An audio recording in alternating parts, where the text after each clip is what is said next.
제목을 한번 같이 읽어보면 좋겠습니다. 사랑은 길을 만든다.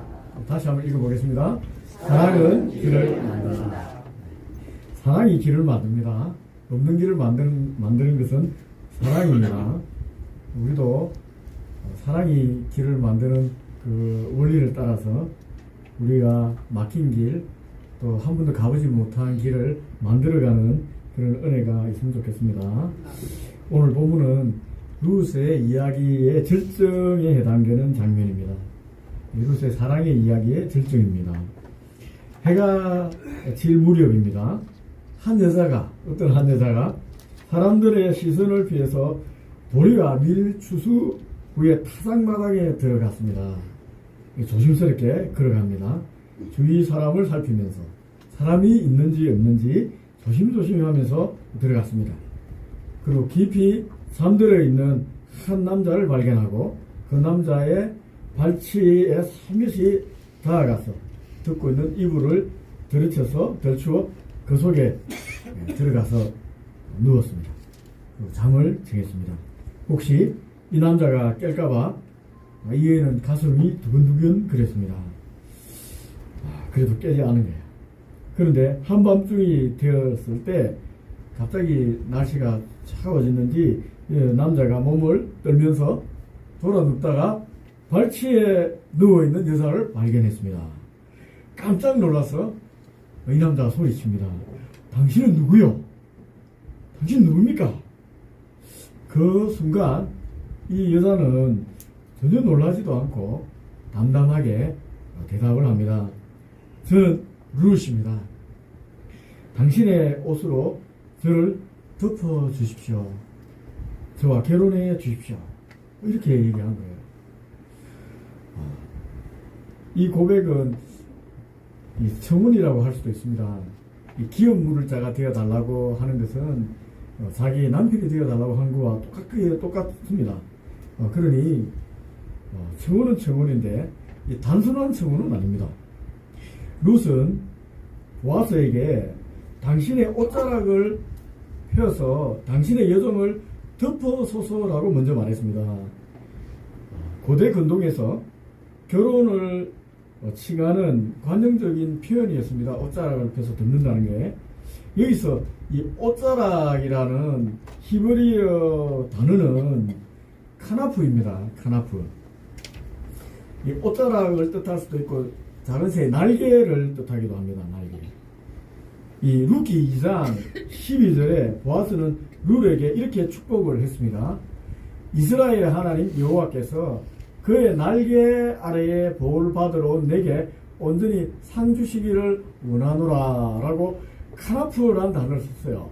하나님의 날개 아래에 보호받기를 원한다라고 이 보아스가 축복을 해주었습니다. 이 떨어진 이삭 죽어서 시어머니 공양하러 온 룻에 보고 너무나 마음이 감동되고 이렇게 고맙게 느꼈죠. 사랑스러워서 하나님께서 너에게 날개를 덮어서 보호하길 원한다라고 이렇게 축복을 했던 것입니다. 룻은 이 축복의 말씀 듣고 큰 위로를 받았습니다.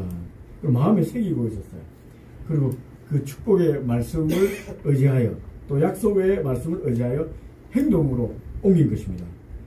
다시 말해서 룻은 보아스가 선포한 하나님의 보호와 구원의 약속을 자신의 삶 속에 붙잡고자 지금 나와서 옷자락을 덮어달라고 한 것입니다. 이중적인 의미가 있습니다. 하나님 날개 밑에 거하고자 합니다. 하나님 날개 밑에 거하고자 하니 나의 기름 물을 자가 되어주십시오. 기름 물을 자는 하나님이 만든 법입니다. 가난한 이웃을 대신해서 고엘이 되어서 빚도 갚아주고 이 자세가 없는 과부가 된 여인을 또 아내로 삼는 하나님께서 만든 법입니다. 그러니까 하나님 날개 밑에 내가 피하고자 합니다 라고 이렇게 부탁한 것입니다. 하나님 약속을 붙잡고 이제 제안한 것입니다. 룻은 보아스가 선포한 하나님 보호 구원의 약속을 이제 그대로 해달라고 이제 얘기를 한 겁니다. 하나님께. 이것은 결혼해달라는 단순한 청원이 아닙니다. 하나님 언약을 믿고 하는 능동적인 담대한 신앙의 고백입니다. 신앙의 표현이에요. 하나님의 약속은 인간적인 순종 그리고 믿음을 통해서 성취됩니다. 룻의 행동은 이 믿음의 발걸음이었습니다. 보아스가 축복을 했잖아요. 이 이삭 죽기도 믿음의 발걸음이었거든요. 보아스가 축복한 것은 룻의 결단의 동기를 부여한 것입니다. 그리고 그 결단은 결국 보아스의 응답으로 이어지게 됩니다. 이제 은혜가 순환고리가 만들어지는 거예요. 믿음으로 하나님 말씀 붙잡고 나아가면 그 믿음에 반응하는 또 믿음이 와서 은혜가 된다는 것입니다. 은혜가 은혜를 불러일으킨다는 것입니다. 어쨌든 이 장면을 여러분 한번 상상해 보십시오. 마치 영화 속 첩보 영화를 좋아하는데 첩보 영화 같지 않습니까? 007. 한 여자가 이 밤에 이렇게 깰까봐 몰래 들어가는 거예요. 타당마당에. 타당마당에 여자들이 이제 들어가는 것이 금지시되어 있던 그런 시대니까 조용하게 탁 들어가는 이 긴장감이 그렇지 않습니까? 그 장면에 한밤중에 남자 발치에 들어간 여자 용기, 그리고 놀란 남자 앞에서 놀라지도 않고 담대하게 자기가 이 원하는 것을 요구하는 고백하는 모습, 이런 거 완전히 영화 속의 드라마 장면 같습니다. 첩보 영화 같습니다. 그런데 이게 첩보 영화가 아니라 성경에 기록된 실제 사건이었습니다. 실제 사건이었습니다. 질문이 생깁니다. 왜 룻은 이렇게 행동했을까? 또 그녀의 고백을 들은 보아스는 또 어떻게 반응했을까? 보아스가 거절했다면은 룻은 마음이 얼마나 상했을까요, 여러분? 얼마나 무너졌을까요? 오늘 말씀은 이러한 긴장 속에서 하나님께서 준비하시는 이 사랑의 역사를 한번 보여주고 있습니다. 우리가 룻이 됐다고 생각하고 보아스가 되었다고 생각하고, 야, 내 같으면 어떻게 행동했을까? 내가 과연 저렇게 행동했을 수 있을까? 생각하면서 이 이야기를 한번 쭉 따라가 보면 좋겠습니다. 그때 우리가 지금 현재 경험하고 있는 어려움과 힘든 상황도 돌파할 수 있는 지혜를 얻게 될 거라 생각됩니다. 먼저 룻의 행동입니다. 룻이 한밤중에 타작마당에 들어가서 보아스의 발치에 누운 것은 즉흥적인 행동이 아니었습니다. 시어머니 나오미의 세심한 계획에 따른 것이었습니다. 나오미가 각본을 짜준 거야. 나오미는 모압 땅에서부터 자신을 따라온 둘째 며느리 룻을 친딸처럼 사랑했습니다. 정말 자기 친딸처럼 사랑한 거예요. 룻은 남편을 잃고 친정으로 돌아가서 재혼할 수 있었습니다. 아직 어리고 젊거든요. 나오미와 함께 하기 위해서 다 거부하고 베들레헴으로 왔습니다. 낯선 땅에 남의 밭에 들어가서 이삭을 줍습니다. 그리고 시어머니 나오미를 봉양합니다. 이런 며느리 룻의 모습을 보면서 나오미는 늘 마음이 아프고 애처로웠습니다. 애처롭겠습니까, 여러분? 짠한 거예요. 그래서 반드시 이 딸 같은 며느리를 꼭 행복하게 해줘야 되겠다 하고 결심했습니다. 하나님 섭리 가운데 룻이 보아스라는 사람의 밭에 이삭을 죽게 되었다는 것을 알았습니다. 보아스는 죽은 자기 남편 엘리멜렉의 친족이었습니다. 가까운 친족이었습니다. 당시 이스라엘에는 기업 물을 자의 제도가 있었습니다. 이 고엘이라는 제도입니다. 하나님 만든 법입니다. 신명기 법에 있습니다. 법. 지켜야 된다는 거예요. 친족이 가난하여 자기 땅을 잃어버리면은 부유한 친족이 대신 사주어 돌려주어야 하는 제도입니다. 이 돈을 받고 돌려주는 게 아닙니다. 내가 부자니까 친족이 가난하니까 내 돈으로 땅을 찾아서 돌려주는 겁니다. 또한 아들이 없이 죽은 친족의 아내를 자기가 아내로 맞아들입니다. 그리고 자기가 맞아들인 그 과부 사이에 낳은 아들을 친족의 이름으로, 이제 죽은 엘리멜렉의 이름으로 믿게 하는 제도입니다. 그러니까 나오미가 이 아들을, 그러니까 룻과 보아스가 만나게 결혼하며 나온 아들을 이제 나오미가 자기 아들처럼 여기게 된다는 거예요. 나오미는 이를 알고 있었습니다. 룻의 기업물을 자로 보아스를 정한 거예요. 그리고 구체적인 행동 지침을 주었던 것입니다. 룻이 동의를 했습니다. 그렇다면 룻은 왜 시어머니 계획에 동의했을까요? 순종했을까요? 만약 자신이 재혼하면은 시어머니가 혼자 남게 되는 건 아닙니까? 그런데 룻은 기업 무를자에 대한 제도를 듣고는 마음이 달라졌습니다. 그냥 자기가 재혼하는 거 완전히 다른 거예요.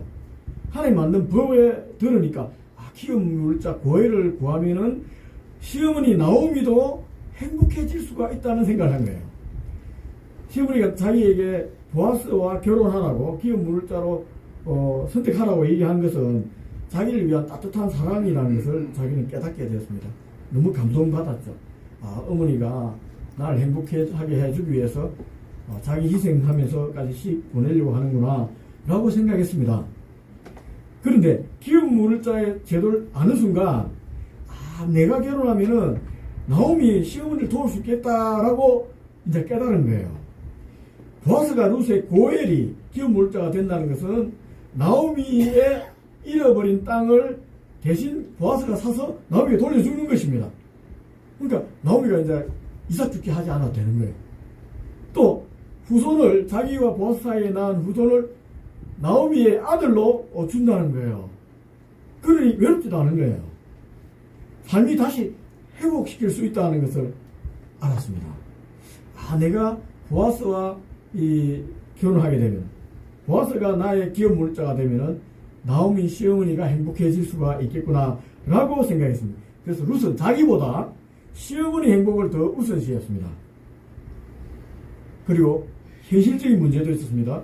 이제 곧 추수절이 끝나는 거예요. 보리밀 추수가 끝납니다. 그러면 더 이상 밭에 가서 이삭을 죽을 수가 없습니다.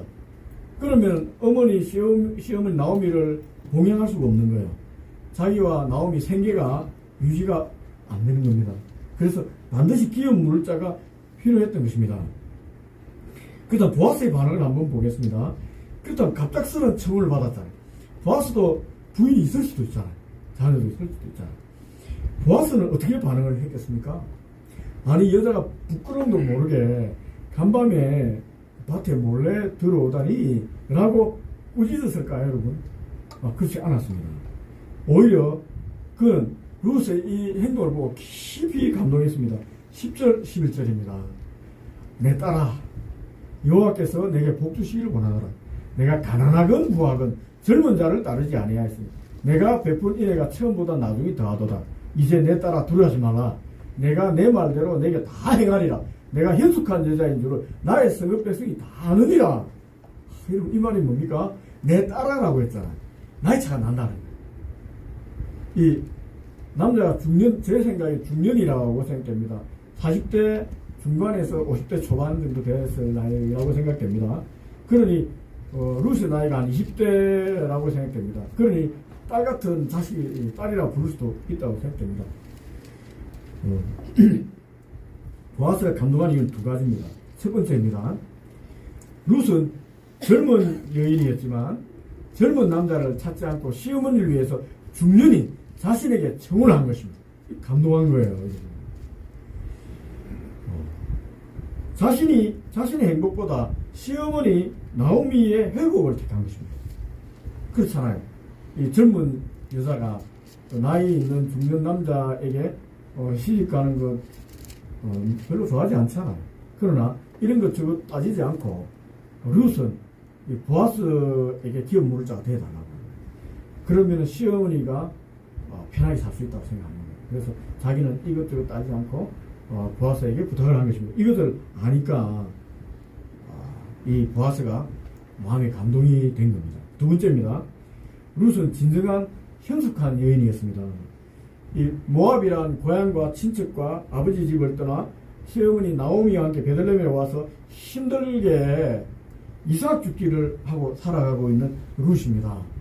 룻이 몸을 함부로 노리는 여자가 아닌 거예요. 조신하면서 이삭 죽고 부모를 섬기고 있습니다. 시어머니를. 이 그녀의 삶 자체가 자기 희생적인 사랑이었어요. 저렇게 이방인이면서도 조신하며 현숙하게 시어머니를 섬기는 걸 볼 때 보아스가 깊이 감동하고 있었습니다. 그래서 보아스는 룻에게 두려워하지 말라고 했는 거예요. 그리고 현숙한 여자임을 성읍이 다 안다고 얘기했습니다. 이 오해할 수도 있잖아.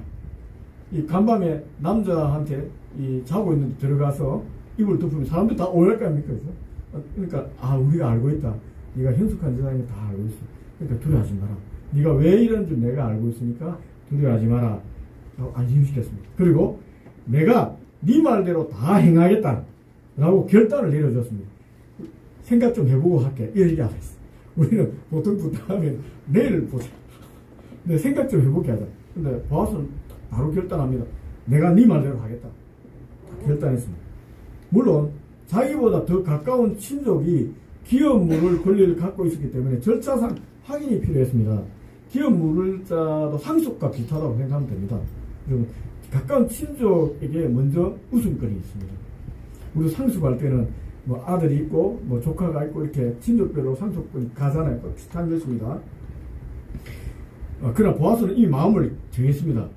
만약 가까운 친족이 그 책임을 감당하지 않으면 자기가 반드시 루스의 고엘이 되어주겠다고 맹세했습니다. 그리고 보아스가 자기보다 가까운 친족이 있다라고 이미 알고 있었다는 것은 마음속으로 자기가 고엘이 되고자 생각하고 있었음을 우리가 짐작할 수 있습니다. 근데 자기가 망설이는 것은 두 가지입니다. 자기보다 가까운 친족이 있고, 그리고 루시 젊은 거예요. 그래서 혹시 루스의 또 악기를 막을까봐 자기는 지금 망설이고 있었는데 루시 이제 요구했잖아요. 그러니까 한 가지는 없어졌습니다. 남은 게 이제 친족이죠. 가까운 친족. 이제 그 친족이 그거는 내가 하겠다는 거예요. 내가 반드시 기업 물자 구해주겠다는 거예요. 그리고 루에게 빈손으로 돌아가지 마라 하고 이 보리를 6번 되어서 안겨주면서 시어머니 나오미에게 보냈습니다. 이 말은 이미 보아스가 룻과 나오미를 향해서 기업 물자로서 행동을 하기 시작했다는 겁니다. 이미 자기는 기업 물자 고엘로서 행동한 거예요. 나오미 내가 책임질게.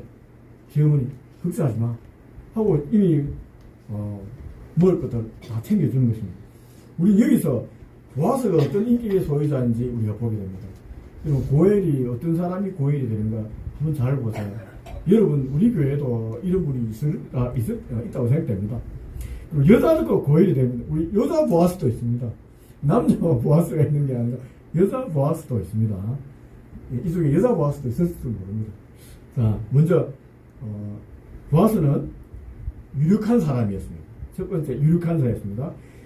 14장에 보면은 성문에 앉은 장로들과 함께 재판을 여는 권위를 가지고 있는 인물이었어요. 지도자였다는 거죠. 중년 나이고 있고 제법 명망 있는 인물이에요. 두 번째입니다. 이 보아스는 마음이 따뜻한 소유자였습니다. 과부와 가난한 자를 불쌍히 여기고 실제로 도왔습니다. 여러분 마음이 따뜻한 사람이라는 것은 불쌍히 여기는 사람이 있다는 거예요. 우리도 이런 말을 하잖아요. 정말 안 됐구나. 내가 기도해 줄게. 이 정도로 끝나는 사람이 아니라 정말 힘들구나 하고 도왔다는 거예요. 룻을 계속 도왔잖아요. 나오미를 도왔잖아요. 실제적으로 돕는 사람이 마음이 따뜻한 소유자입니다. 말만 하는 사람은 아닙니다, 여러분. 보아스는 정말 도왔다. 세 번째, 그는 차별 없는 어려운 사람이었습니다. 룻은 지금 모함 여자입니다. 이방인입니다. 유대인들은 이방인을 개취급하면서 멸시했거든요. 그런데도 룻을 존중해 주었습니다. 그를 같이 밥 먹는 자리에 불러서 같이 식사하자고 초대하기까지 했습니다. 사람은 차별하지 않는 어려운 사람이었어요. 네 번째입니다. 그는 자기 희생적인 사람이었습니다. 친족을 위해서 기꺼이 자신의 재산을 내어줄 준비가 되어 있었습니다. 내어주었잖아요. 내주겠다 하잖아요. 한마디로 하나님의 마음 품 사람이에요. 이게 이제 하나님의 마음입니다. 이제 고엘이 될 수 있는 자격이 있습니다. 우리가 한번 생각해 보세요. 이게 얼마나 힘든지. 우리 가까운 이웃들이, 우리 친족이, 가족이 너무 힘듭니다. 그래서 찾아와서 100만 원만 빌려달라고. 100만 원, 200만 원만 빌려달라고. 여러분, 200만 원 순뜻 내줄 사람이 있습니까? 잘 어려울 거예요. 근데 여기는 집도 땅도 다 찾아줘야 됩니다.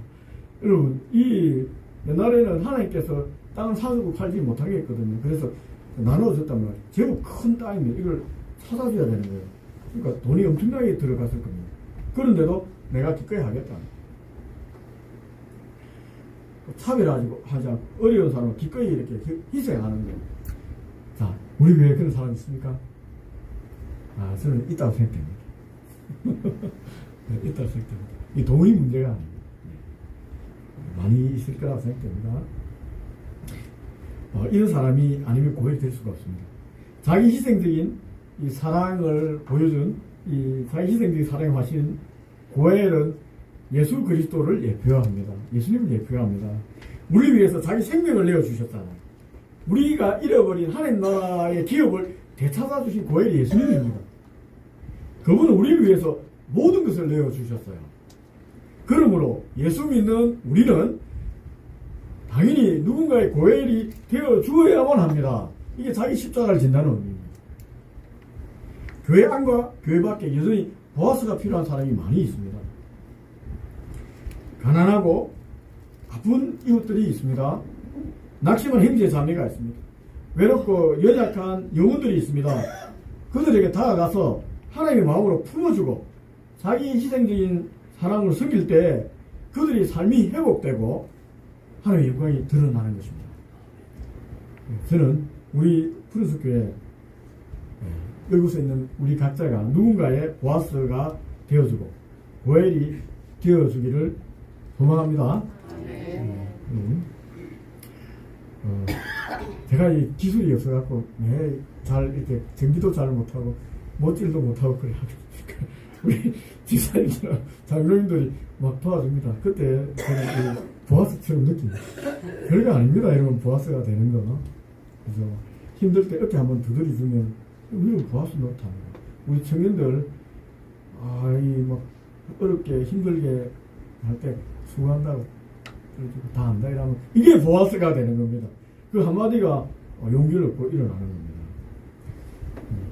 나오미는 여러분 보아스의 마음을 정확하게 알았어요. 이 보아스가 결단했구나. 우리를 긍휼히 여기는구나. 결단했습니다. 자, 그래서 룰에게 얘기했습니다. 18절입니다. 내 딸아, 이 사건이 어떻게 될지 알기까지 앉아있어라. 그 사람이 오늘 이 일을 성취하기 전에 쉬지 아니하리라. 기다려보자. 이라는 거예요. 룻은 사랑을 이렇게 받기만 하는 수동적인 인물이 아닙니다. 그리고 나오미도 마찬가지입니다. 룻은 나오미의 조언에 따라 담대하게 보아스의 타작마당에 가서 청혼을 했습니다. 이는 우리가 보통 생각하기에 앉아 기도하고 기다리기만 해라 하는 이 잘못된 신앙의 태도가 아닌 것입니다, 여러분. 우리가 이제 기도만 하면 된다고 자꾸 기도만 하고 있다는데 그것이 여러분 바른 신앙일 수가 없습니다. 여러분, 하나님의 도우심을 받기 위해서는 우리가 먼저 믿음으로 적극적으로 나가야 할 때 나가야 됩니다. 그러나 우리가 믿음으로 적극적으로 나가는 한계가 있습니다. 룻도 마찬가지입니다. 룻이 행동으로 분명하게 믿음을 보였어요. 그런 한계가 있습니다. 그들이 할 수 있는 모든 것을 지금 다 한 거예요. 보아스에게 몰래 찾아가서 기물자가 되게 해달라고 했잖아. 이 자기가 할 수 있는 게 전부입니다. 그 위에 나오미가 신앙의 선배잖아요. 시어머니가 신앙의 고수잖아요. 룻에게 얘기합니다. 이제 쉬지 아니하고 일을 할 보아스를 믿고 앉아 있으라 라고 조언합니다. 여러분, 이 시점에서 우리는 인간의 능동성과 수동성이, 우리가 신앙의 능동성과 수동성이 여러분 결합되어 있다는 것을 우리가 분명히 보게 됩니다. 능동성, 수동성 반대가 아니냐? 아닙니다. 신앙은 능동적으로 일하는 것, 수동적으로 기다리는 것, 이게 다 연결되어 있어요. 그러니까 기다림도 어쩌면 능동적인 것일 수도 있습니다. 의지적이 있어야 기다리잖아요. 그러니까 우리가 할 건 다 하고 그 다음에는 기다려야 되는 거예요. 이걸 누가 합니까? 믿음의 고수만이 아는 거예요. 나오미가 아는 거예요. 룻이 조급해 할까봐 나오미가 어머니가 신앙이 고수잖아. 이제 네가 할 건 다 했으니까 기다리자. 믿음으로 기다려야 돼. 기도하면서 기다리자. 하나님께서 하실 것을 있으니까 기다리고자 해서 룻이 얼마나 끌리고 이래 하겠습니다. 그러니까 이게 믿음의 능동성과 수동성이 분리되는 개념이 아닙니다.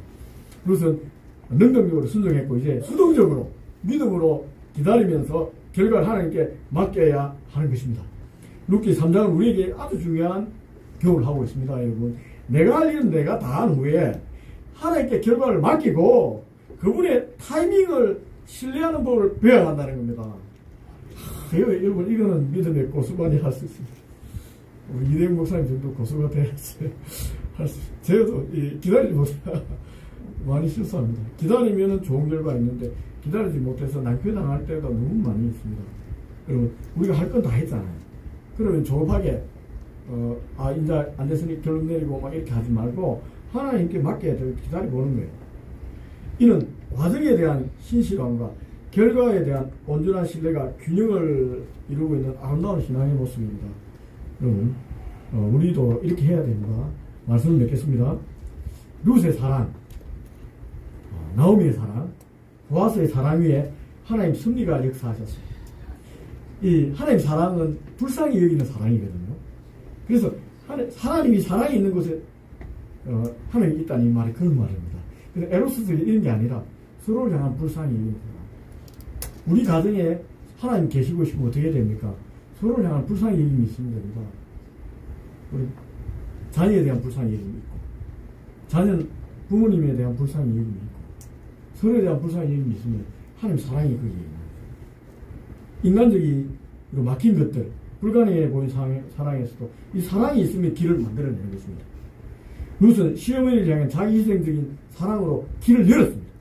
나오미는 며느리를 향한 지혜롭고 따뜻한 사랑으로 또 길을 열어주었습니다. 보아스는 불쌍히 여기고 품어주는 사랑으로 또 길을 열었습니다. 그들을 길을 열었습니다. 그러나 이 모든 사랑의 근원에는 우리를 위해서 십자가에서 길을 내신 예수 그리스도의 사랑이 있습니다. 주님은 우리의 참된 고일이 되어주셨습니다. 우리가 죄와 절망 가운데 있을 때 길이 없는 곳에 길을 내셨습니다. 이 십자가에 길을 내신 거예요. 소망이 없는 곳에 소망을 주셨어요. 여러분, 절망할 필요가 없습니다. 하나님께 주님의 십자가에 들어가면 어떠한 곳에도 길이 납니다. 죽음도 우리를 어떻게 할 수 없잖아요. 생명, 부활로 길을 내셨잖아요. 세상에 죽음보다 강한 건 없습니다. 하나님 죽음 이겼잖아요. 그러니까 절망할 필요가 없습니다. 하나님께 길이 있습니다. 여러분, 가족 안에서, 교회 안에서, 일터와 이웃 가운데 사랑으로 길을 만들어가는 사람이 우리가 되어야 됩니다. 내가 한 걸음 양보하면 화해의 길이 열립니다. 내가 한 사람을 품을 때 공동체가 사는 길이 열립니다. 내가 예수님의 사랑으로 섬길 때 복음의 길이 열립니다. 사랑은 단순한 감정이 아닙니다. 사랑은 길을 만듭니다. 우리 푸른숲 교회가 이런 사랑의 길을 만들어가는 공동체가 되기를 주님의 이름으로 축복합니다. 기도하겠습니다.